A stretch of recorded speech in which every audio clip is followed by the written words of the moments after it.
자, 아래 한글을 이용한 보고서 만들기 시리즈에서 이번 영상에서는 참고 문헌에 대해서 한번 알아보겠습니다.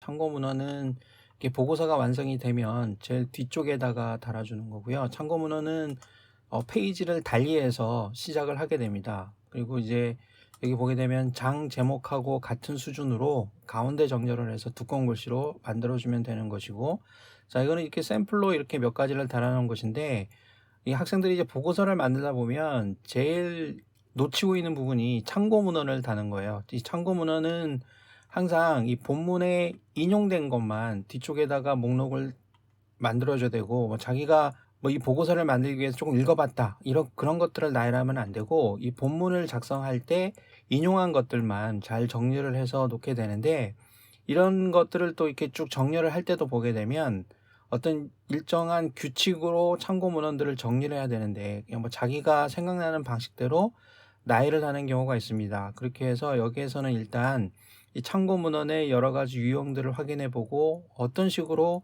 정의하는 원칙들이 있는지 그거를 일단 먼저 보고 확인을 해 보겠습니다. 자, 우리가 별도로 참고 문헌 형식에 대해서 한번 살펴볼 텐데요. 이거는 기본적으로는 그 APA 스타일을 보게 되고, 그 사회학 분야에서는 이 스타일을 많이 쓰게 되니까 이걸 쓰게 되면 되고, 보통 보면은 제가 항상 이 영상에서 시리즈에서 얘기한 것처럼 이 형식은 이 보고서를 원하는 사람이나 조직, 기관에서 만들어 놓은 형식을 따르는 게 1차 원칙입니다. 1차 원칙이고, 내가 따로 어떤 형식이 없다, 잘 모르겠다, 그러면은 이 원칙을 따르는 게 좋고, 일반적으로는 대부분의 사회과학 쪽의 보고서들은 다 이 형식을 차용해서 쓰고 있거든요. 그리고 이제 APA 스타일은 미국 심리학회 스타일인데, 우리가 보고서를 만들 때 제일 많이 쓰는 참고 문헌의 종류를 보게 되면, 그 제가 일단 나누는 거예요. 여러분들이 이제 학교나 이런 데서 보고서를 많이 쓰다 보면 제일 많이 쓰는 인용 출처가 요런 게 있지 않을까 싶어서 제가 정리를 한 거거든요. 일단 여기 있는 요 몇 가지를 기준으로 한번 살펴보겠습니다. 이 참고문을 쓸 때 APA 스타일은 미국 거기 때문에 그 영어에 대해서만 나와 있거든요. 근데 이제 한국어 문헌을 쓸 때는 이거는 학술지나 학교마다 쓰는 방법이 다 달라서 헷갈릴 수 있어요. 근데 APA에 준용해서 이걸 쓰는데, 책인 경우에는 여기 있는 것처럼 성을 먼저 쓰고, 영어인 경우에는 성을 쓰고 이름을 뒤에다가 쉼표로 씁니다. 그 다음에 이 중간 이름이 있고 마지막 이름이 있죠. 그 미국 사람들인 경우에는, 외국인인 경우에는 이름이 이렇게 두 자로 되어 있는 경우가 있잖아요. 그러면 풀네임을 쓰지 않고 이렇게 줄여서 씁니다. 성만 풀네임으로 쓰고 줄여서 쓰고, 마침표가 줄여 있다는 뜻인데, 그 뒤에 그러니까 미들네임하고 제일 뒤에 있는 자기 퍼스트 네임을 쓸 때는 한 칸을 띄워줍니다. 붙이면 안 되고, 그 다음에 이거는 이제 책이 출판된 연도를 괄호해 놓고 다시 마침표를 찍어주고, 책 이름은 이탈리체로 적어줍니다. 그 다음에 이건 출판사인데, 보통 보게 되면 예전에는 출판사 이름 앞에 출판사가 있는 지역, 출판된 지역, 아니 서울이면 서울, 콜론, 땡땡 이게 있었는데, 이것도 쓰지 않는 것으로 최근에 변경이 됐습니다. 이렇게만 쓰면 됩니다, 여러분들. 근데 이걸 한국 문헌으로 정리할 때는 똑같은데, 한국어에서는 이렇게 이탈리체가 일반적인 문서체가 아니거든. 글꼴이 아니어서 보통 보게 되면 이런 거는 큰 따옴표를 씁니다. 책 이름은 이탈리체로 쓰는데 우리나라에서는 이걸 큰 따옴표로 쓰거든요. 이렇게 써서 똑같은 형태로 쓰는데, 이 큰 따옴표는 또 이 원문의 이런 형식이 아니기 때문에 이탈리체로 그대로 쓰는 거, 이것도 뭐 저기 괜찮죠. 근데 이 이탈릭체는 우리나라 폰트들이 별로 이쁘지가 않아요, 글꼴들이. 그래서 무조건 써라 이렇게 얘기하긴 그렇고, 여러분들이 둘 중에 하나를, 그러니까 내가 쓰고 있는 참고 문헌에서는 1번 방법을 썼다 그러면 이걸로 꾸준히 밀면 되고, 두 번째 방법을 썼다 그러면 두 번째 방법을 쓰면 됩니다. 여기 있는 거는 다 마침표입니다. 이 마침표 다 찍고 제일 뒤에 또 마침표 반드시 찍어줘야 됩니다. 이것도 이제 일종의 약속이에요. 그 다음에 학술지 논문도 우리가 인용을 많이 하죠. 논문인 경우에는 자, 여러 사람인 경우에요. 쭉 쓰면 되고, 제일 마지막 사람 이름 앞에 엔드 표시, 앰퍼샌드라고 하는 엔드 기호를 달아주고, 또 주의할 점은 엔드 기호 앞에 한 칸 띄고 그 앞에 반드시 쉼표를 꼭 해줘야 됩니다. 다른 거는 똑같은데, 논문의 제목은 따옴표 없이, 큰 따옴표 없이 그대로 적어주고, 학술지 이름을 이탈리처로 적어주는데, 그 뒤에 이게 권호라고 그러거든요. 이게 볼륨 넘버 이렇게 돼 있어요. 그러면은 요거에 8권 3호란 뜻인데 이런 식으로 씁니다. 그리고 요 8은 요까지가 이틀리체예요. 그리고 뒤에는 이 논문에서 이 논문집에서 학술지에서 몇 번째 페이지에 나와 있느냐인데 이 앞에 페이지 표시를 해주는 P나 PP.점 이 말은 적어주지 않습니다. 그래서 207페이지에서부터 270페이지까지 있다 이런 말이고 URL이 있는 경우 이 학술 문서인 경우에는 이 URL이 공식이다 그러면 뒤이어서 바로 적어주면 됩니다. 이렇게 적어주고 이거를 한국어로 쓴다 그런 경우에는 한국인 경우에는 이 세 번째 저자가 3명이면 그 앞에 엔드 기호가 있어야 되잖아요. 엔드. 요 엔드를 적어주기도 하고 저처럼 빼기도 하는데 저는 빼는 거를 권장하는데 일반적으로 엔드 기호를 써주는 경우도 있어요. 그것도 자기가 한번 정했으면은 그 문서에서는 일관되게 써주는 게 좋겠고 나머지는 똑같죠. 그다음에 블로그 같은 경우에도 우리가 인용을 요즘에 굉장히 많이 하죠. 예전에는 이런 게 없었는데 최근에는 이제 가면 갈수록 블로그에도 좋은 글들이 뭐 논문 수준의 글들도 있고 참고할 만한 글들이 많이 있기 때문에 블로그를 인용하는 방법에 대해서 나와 있는데 블로그는 학술지 논문과 같은 형식으로 취급을 합니다. 그래서 영어인 경우에도 사람 이름이 있는데 블로그는 이 생성 일자가 있잖아요. 일자는 영어인 경우는 이렇게 써요. 원래 영어로 쓸 때는 월이 나오고 일이 나오고 연도가 뒤에 나오는데 참고문헌을 정리할 때는 연도를 앞으로 뺍니다. 그렇게 해서 쉼표를 쓰는 거고 이 형식이 중요하고 이걸 우리나라 말로 쓸 때는 이런 식으로 2019년 3월 3일이란 뜻이죠. 점점점이 그걸 줄인 거니까 이런 식으로 하게 되면 우리나라 말은 당연히 자동적으로 연도가 앞에 나오기 때문에 자 이런 식으로 적어주면 되고 이 블로그 기사의 제목은 그대로 적어주면 되고 블로그의 이름은 이탈리체로 적어줍니다. 그 다음에 블로그의 주소를 그대로 적어주면 돼요. 이렇게 한국어로 쓸 때도 그대로 적용이 되지만 이탈리체로 쓸 건지 큰따비로 할 건지 그건 이제 본인이 한번 정해서 쓰면 됩니다. 마침표를 적어주는 거.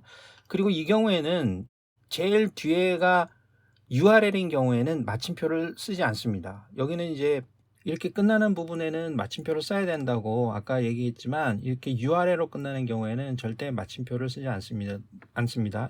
자, 그 다음에 위키피디아 같은 경우에는 이 영문으로 된 위키피디아가 있고 한국의 위키백과가 있죠. 이 위키피디아를 쓰는 모양은 조금 다릅니다. 그러니까 일반 거하고 다르게 in이라는 말이 들어가요. 영어로 쓸 때는. 그러니까 기사에 제목이 들어가 있고 그 다음에 그 기사가 만들어진 날짜가 들어있고 자 이런 거는 어떻게 확인하는 거냐고 하면요. 여기 주소 같은 것도 마찬가지고 주소도 조금 어렵게 되어 있죠. 자 위키피디아를 한번 가봅니다. 이렇게 어떤 기사가 있고 내가 여기서 본 내용을 보고서에다 썼어요. 그러면 이거를 인용을 해야 될 때 여러분들 꼭 여기를 들어가 봐야 돼요. 왼쪽에 보면은 여기 cite this page라는 내용이 있죠. 여기를 클릭해 보게 되면 이 내용이 나와요. 그러면 이거를 인용을 어떻게 하느냐? 인용하는 방법이에요. 이 페이지를 인용하는 방법. 내가 보고 있는 이 페이지는 APA 스타일에서는 이 스타일이 종류가 많거든요. 우리는 이렇게 써라 이렇게 써라 해서 그 유명한 스타일이 있습니다. 이 중에 APA가 있잖아요. 그럼 여기 보게 되면 이런 식으로 써라고 하는 어떤 지침이 있죠. 여기 보게 되면 이게 날짜예요. 생성된 날짜. 이거를 입력해 주면 되고 그 다음에 이게 주소예요. 이거를 복사해서 그대로 쓰면 됩니다. 요거를 좀 어렵지만 이거를 그대로 쓰면 돼요. 근데 나머지 쓰는 법이 좀 다르죠. 자, 이거는 조금 옛날 방식입니다. 그 다음에 APA에서는 이제 방식이 바뀐 거고 그 다음에 한국어인 경우에도 자 한국어도 있게 되면 이쪽에 이 문서 인용하기라는 코너가 있어요. 여기 들어가 보게 되면 이 문서는 이런 식으로 인용했다고 적어주라 이렇게 적혀 있죠. 그러면은 딱 이런 식으로 적게 돼 있어요. 그 다음에 여기도 이제 주소가 요 그대로 요 주소를 오른쪽 버튼 눌러서 링크 복사해서 그대로 이제 쓰면 되는데 날짜는 이쪽에 적혀 있죠. 자 이거를 참고해야 됩니다.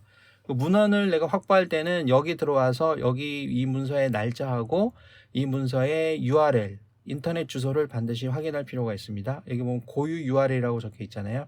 그 다음에 집어넣을 때는 이렇게 집어넣으라고 여기 적혀 있는데 이 정보들을 어떤 식으로 각각의 스타일에 해서 구성을 하느냐 그것만 달라지는 거죠. 자 다시 돌아보면은 자 이 경우에는 자 위키피디아에 이 생성 일자하고 그 다음에 주소를 확인해서 그대로 적어주고 in 위키피디아라고 적어야 됩니다. 영어로 쓸 때는 자 이렇게 꼭 쓰세요. APA에서는 그 위키피디아에 있는 형식은 무시하고 거기서는 이 날짜하고 주소만 가져오고 링크만 여기다가 위키피디아 이탈리아로 써주고 마침표를 찍어줍니다. 한국어로 쓸 때는 똑같죠. 똑같고 날짜가 앞으로 올 때는 쉼표가 들어가지만 이거 같은 경우는 점을 찍고 위키백과가 큰 따옴표로 할 건지 이탈리아로 할 건지 그거를 정해주면 되는 거고, 근데 이거는 한국어로 쓰게 되면 아까 여기에서 보면 알겠지만 원래 주소에 보게 되면 퍼센트 뭐 이렇게 돼 있잖아요. 이거는 URL 전용 문자 코드거든요.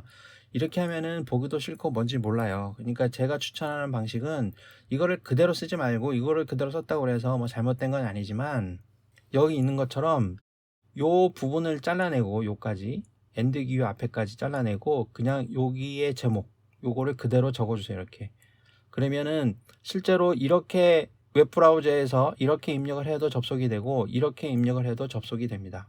그 다음에 뉴스 기사도 우리가 보고서 쓸 때 학교에서 대학생 리포트 쓸 때 또 많이 참고를 하게 되는데, 이거는 뉴스 기사가 이렇게 종이로 된 신문이 나오는 신문사 기사가 있고 온라인 기사가 있잖아요. 그럼 그거를 차별해서 합니다. 영어인 경우에는 자 이렇게 쓰는 건 똑같죠. 기사를 작성한 사람, 기사의 일자, 기사의 제목 쓰고, 자 물음표로 끝나는 거 물음표 쓰는 거 여기다 다시 점을 찍거나 그러진 않아요. 그 다음에 신문의 이름은 이태리체로 씁니다. 그 다음에 점을 찍고 그게 인터넷 홈페이지가 있으면 이렇게 적어주면 돼요. 만약에 이게 그냥 신문에 나와 있는 거다, 종이에 나와 있는 거다 그러면 이 부분이 필요가 없죠. 제일 뒤에 마침표는 찍는 게 아니죠. 왜냐하면 URL이니까 마침표가 없습니다. 한국어 문서인 경우에는 자 이런 식으로 그대로 똑같이 적어주는데 이 신문사 이름만 큰 따옴표로 적어주든지 이탈체로 적어주는데 이게 URL이 아니니까 마침표를 뒤에다 적어줍니다. 그럼 이거 온라인 버전인 경우에는 좀 다른 게, 이 경우에는 신문사 이름은 정체로 쓰고 기사 이름을 이탈리아로 써요. 이것도 이제 그러니까 이게 바뀌는 거예요. 그러니까 그거를 서로 혼동되지 않게 쓰면 됩니다. 그 다음에 온라인 기사이기 때문에 반드시 URL이 있겠죠. 그래서 이 점을 찍지 않습니다. 이 URL은 꼭 입력을 해야 되고 점을 찍을 필요는 없는 거예요. 그러니까 이런 것들도 조심해서 헷갈리지 않게 써야 됩니다. 그래서 이거를 딱 보고 아, 이 신문 기사가 원래 종이 신문에도 있는 거구나, 아니면 이건 온라인에서만 하는 거구나 라는 거를 논문을 읽는 사람이 확인할 수 있게 됩니다.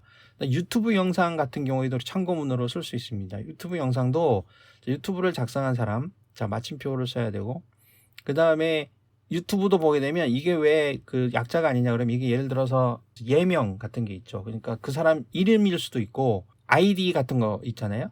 그렇죠. 그러니까 아이디나 뭐 채널명 이런 거를 쓸 수 있죠. 그렇기 때문에 이런 걸 쓰는 거예요. 그러니까 실명이 아니고, 실명인 경우에는 당연히 성 쓰고 쉼표하고 이런 내용들이 나와야 되지만, 그 다음에 이거는 그 유튜브 동영상의 제목을 쓰고 요 뒤에 이렇게 대괄호로 비디오라고 적어줍니다. 비디오. 그 다음에 점을 여기다 찍는 거예요.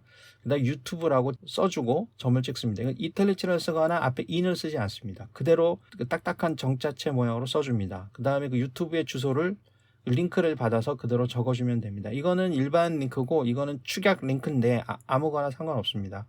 한국어로 쓸 때는 이렇게 쓰고 뒤에다가 비디오라는 말을 적어줍니다. 유튜브는 그대로 적어주는데 이 제목만, 영상의 제목만 따옴표로 쓸 건지 이탈체로 쓸 건지를 정해서 해주면 되겠죠. 이것도 URL이니까 뒤에 마침표는 들어가지 않습니다.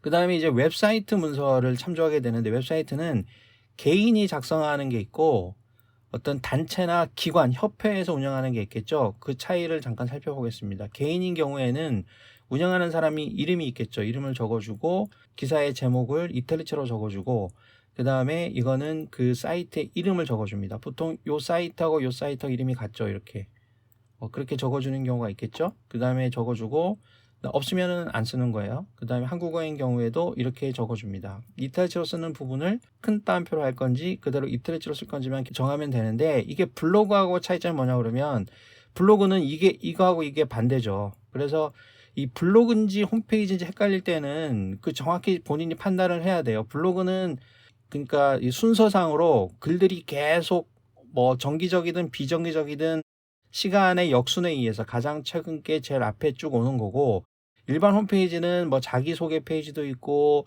뭐 인사말 같은 것도 따로 있고 이렇게 되어 있는 경우가 있죠. 그래서 이게 좀 구분될 필요가 있고, 근데 정 구분하기 힘들면은 둘 중에 아무거나 하면 됩니다. 자기가 판단해서 그렇게 적어주면 돼요. 기관인 경우에는 개인의 이름이 아니잖아요. 그러면은 기관 단체명을 써주는데, 이게 만약에 약자로 WHO 약자로 쓰죠. 약자로는 절대 쓰면 안 되고 이 플레임으로 적어줍니다. 그 다음에 웹사이트 문서에 작성 일자를 적어주고 이쪽에 제목을 적어주는데 이탈리아로 적어주고 그 다음에 이쪽에 사이트 이름은 이거랑 같죠. 지금 이거랑 같으니까 적어줄 필요가 없습니다.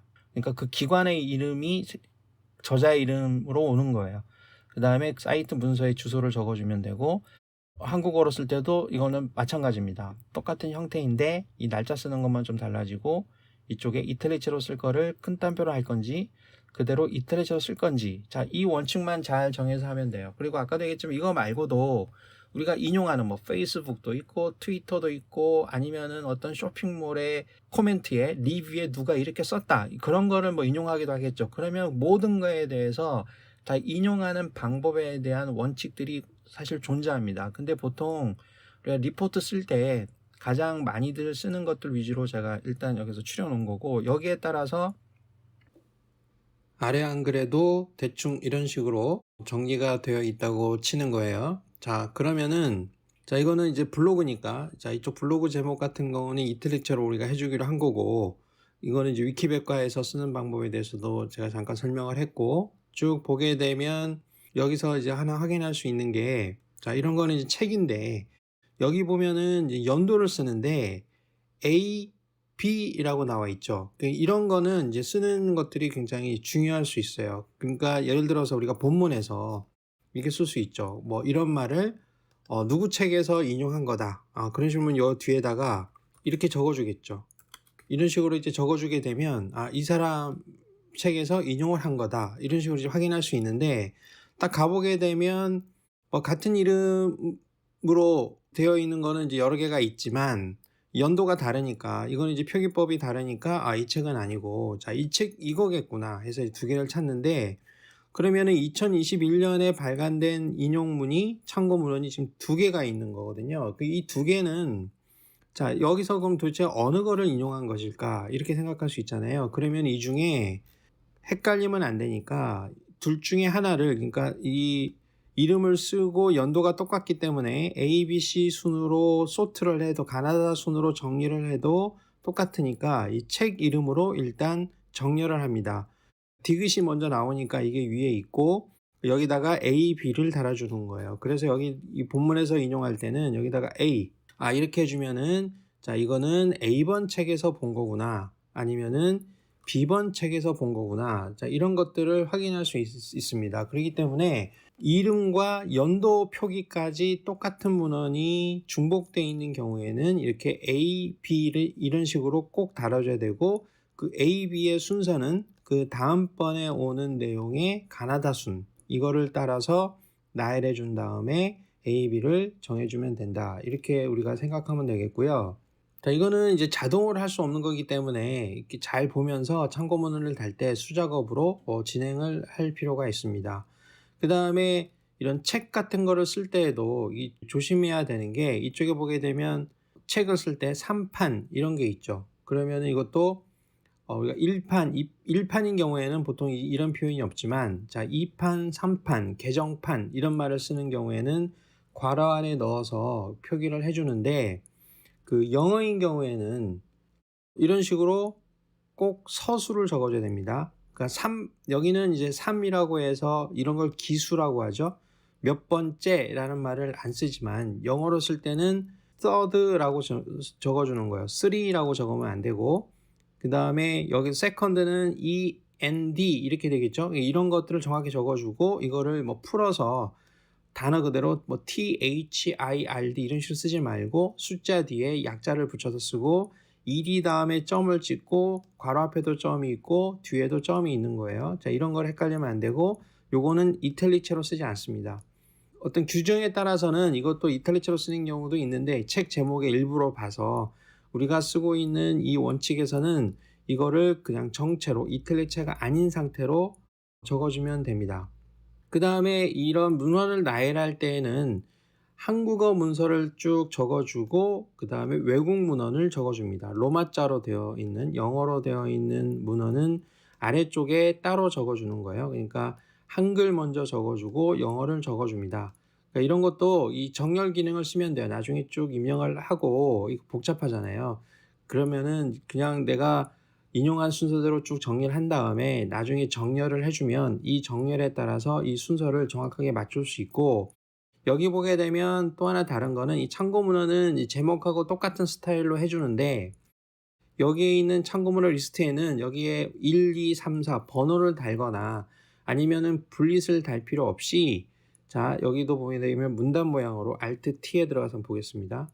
그러면은 이 들여쓰기 부분에서 내어쓰기를 하는 거예요. 내어쓰기는 첫 번째 이 줄을 두 번째 줄보다 앞으로 내어 보내는 거죠. 그래서 한 글자, 지금 글자 크기가 11이기 때문에 여기에서 내어쓰기를 11로 해서 시작되는 부분이 여기구나, 이거를 알 수 있게 정확하게 잘 적어주면 됩니다. 그래서 나머지 쓰는 방법은 이 똑같이 우리가 앞에서 참고문헌을 쓰는 여러 가지 방법들에 대해서 확인을 해봤잖아요. 유튜브인 경우에는 어떻게 하고, 위키피디아에서 인용한 내용은 어떻게 하고, 이런 원칙을 잘 따라서 적어주면 됩니다. 그리고 또 한 가지는 이름을 쓸 때 외국인 이름들이야 뭐 크게 상관이 없는데, 한국 사람 이름을 쓸 때 약간 좀 헷갈릴 수 있는 부분이 있는데, 자, 그 외국 사람 이름에서도 봤지만 성은 풀네임으로 쓰고 다 적어주고 이름은 약자로 쓰는 거예요. 이름을 풀어서 쓰지 않습니다. 근데 이제 한국어인 경우에는 예를 들어서 이럴 수 있죠. 한국어인 경우에도 그 이름을 이렇게 하이픈을 써서 두 글자인 경우에, 이름이 두 글자인 경우에 하이픈을 써야 되는 경우가 있잖아요. 자, 이런 경우에는 이제 약자를 쓸 때 요 앞에 있는 C 이렇게 점 찍고 하이픈을 하고 이렇게 해줍니다. 그렇죠? 그러니까 하이픈을 써주는 게 원칙이 되는 거예요. 여기 이렇게 나와 있죠? 자, 이런 식으로 써주는 거예요. 근데 우리가 이름을 쓰다 보면 요즘에는 또 표기법이 이거를 이제 하나에 띄어 쓸 수 없으니까 붙여서 쓰는 경우가 있죠. 자, 이런 경우에는 앞 글자 하나만 이렇게 적어주는 거예요. 자, 이런 방식이 그런 방식이죠. 이런 방식을 글씨로 적어주게 되고, 본인이 이름을 쓸 때 이렇게 쓰는 사람도 있어요. 우리나라 사람들 중에서도. 그러니까 우리나라 사람들의 이름을 영어로 표기할 때는 본인이 쓰기 나름이에요. 그러니까 이거는 뭐 나라에서 정해주는 거나 아니면 누가 정해주는 게 아니라 자기가 그냥 알아서 쓰는 거거든요. 그렇기 때문에 이런 걸 쓸 때는 그 사람이 어떻게 쓰고 있느냐 하는 거를 잘 따라서, 고유명사인 경우에는 이렇게 써야 되는 경우에, 그래서 이제 다양한 형태의 표기법이 있을 수 있습니다. 자, 이런 경우에는 이런 식으로 각 글자의 앞 글자를 따서 중간에 사이를 띄워주고 이렇게 적어주면 됩니다. 자, 이거는 원래 이름을 가지고 있는 사람이 논문의 이름을 어떻게 표기하느냐를 정확히 보고 그렇게 써주면 돼요. 그래서 원래 표기법을 모르는 경우에는 내가 이제 적절하게 취사 선택해서 내 마음대로 적어주면 되지만, 원래 저자가 자기의 영문 표기를 정확하게 이런 식으로 했으면은 그대로 따라주는 게 좋습니다. 그리고 이제 우리가 아무튼 이런 식으로 이제 문헌을 작성하다 보면 이게 자꾸 이제 헷갈리기도 하고 이런 것들이 수시로 변경이 되기도 하고 추가가 되기도 하기 때문에 이런 참고 문헌만 별도로 이제 관리해 주면은 좋거든요. 그래서 그 MS 워드에도 그런 기능이 있지만 아래 한글에도 여기 도구에 보면은, 여기에 보게 되면 참고 문헌을 관리하는 이런 이제 메뉴가 있습니다. 그래서 여기에 참고 문헌을 새로 추가할 수도 있고, 이렇게 그 다음에 있는 것을 관리하는 메뉴가 이쪽에 자 있어요. 별도로 이렇게 있는데, 그러면은 이렇게 그 정리를 해서 기존에 있는 것들을 정리할 수 있습니다. 그럼 여기서 넣고 빼고 하면서 긴 논문 같은 거 쓸 때는 이런 게 굉장히 중요할 수 있는데, 저는 여기에 아래 한글에 있는 참고 문헌 관리 쓰는 거는 추천하지 않습니다. 이거를 왜 그러냐 그러면, 여기에 있는 그 인용할 때, 여기 추가할 때 쓰는 이런 항목들이 굉장히 이제 직관적이지도 않고 관리하기가 어렵고 실제 이거를 문서에 적용하기가 쉽지가 않습니다. 이 기능이 잘 다듬어지지 않는 이상 요거는 별로 이제 쓸 일이 없어요. 예를 들어서 굉장히 잘 쓰는 사람들은 이거를, 우리가 이제 APA 이런 거 쓴다고 그랬잖아요. 지금 여기 6판이 최신판인데 MS 워드도 지금 6판이 최신판으로 나와 있지만 실제 지금 쓰는 거는 7판이거든요. 뭐 이런 것도 있어서 좀 불편할 수도 있지만 잘 쓰면은 좋긴 좋죠. 그러니까 아래 한글만 전문적으로 쓰는 경우에는 이렇게 쓰면은 좋고, 그다음에 그 외국에 문헌을 사용할 때는 보통 이제 아량글보다는 MS 워드로 투고나 원고를 작성해서 제출하는 경우가 많기 때문에 이 참고 문헌 관리는 이 아량글에서 하지 않는 게 좋습니다. 그래서 우리가 일반적인 학교에서 보고서를 만들 때에는 요 정도로만 쓰면은 뭐 이것도 적은 편은 아니니까 숫자가 우리 학교에서 쓰는 경우에는 여기서 관리를 해주는 게 좋고, 따로 이제 문헌만 만들어 놓은 문서를 만들어서 관리해 주기를 권장합니다. 근데 나는 이제 아량글로 논문도 굉장히 많이 써야 되고 뭐 이런저런 하는 일이 많다. 그러면은 전문적으로 참고 문헌을 관리해 주는 소프트웨어가 있어요. 그래서 그런 것을 활용해 주는 게 좋습니다.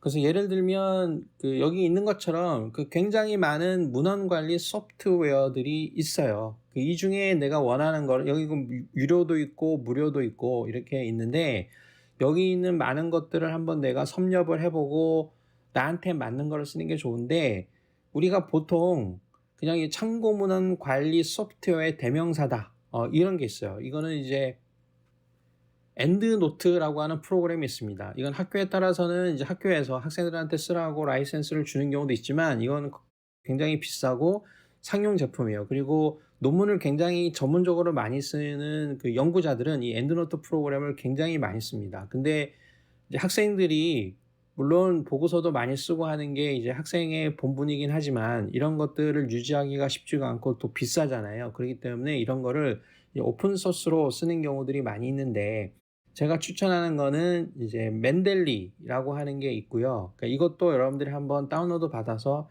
한번 써보세요. 관리를 쭉 해보고, MS 워드인 경우에는 자체적으로 연동이 다 돼요. 아량글은 연동이 안 되지만, 근데 여기에는 내가 보는 책도 많고 문헌이 많으면 이런 소프트웨어도 한번 다뤄보는 게 좋습니다. 그 다음에 또 하나 추천할 수 있는 게 조테로라는 게 있어요.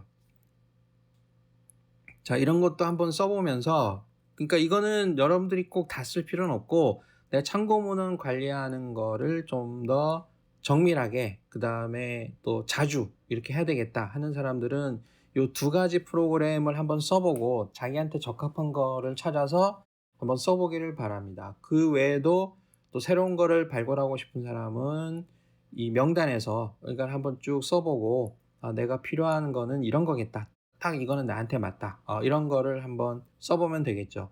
자, 이렇게 해서 지금까지 아량글을 이용해서 딱 보고서에서 활용하면 좋을 것 같은 기능, 그 다음에 원칙, 이런 거 위주로 정리를 해봤습니다. 이런 원칙은 보편적인 원칙을 얘기하는 것이고, 제가 처음에도 얘기했지만 보고서를 원하는 교수님이나 보고서를 원하는 어떤 기관에서 정해준 원칙이 있다면 그거를 철저하게 100% 따르는 게 제일 중요하고, 그런 원칙이 없는 경우에는 적어도 이런 포맷을 잘 지켜서 보고서를 만들면은 조금 더 깔끔하고 전문성 있어 보이게 문서를 작성할 수 있기 때문에, 그런 차원에서 참고를 하면 좋겠습니다. 자, 이렇게 해서 강의를 모두 마치도록 하겠습니다.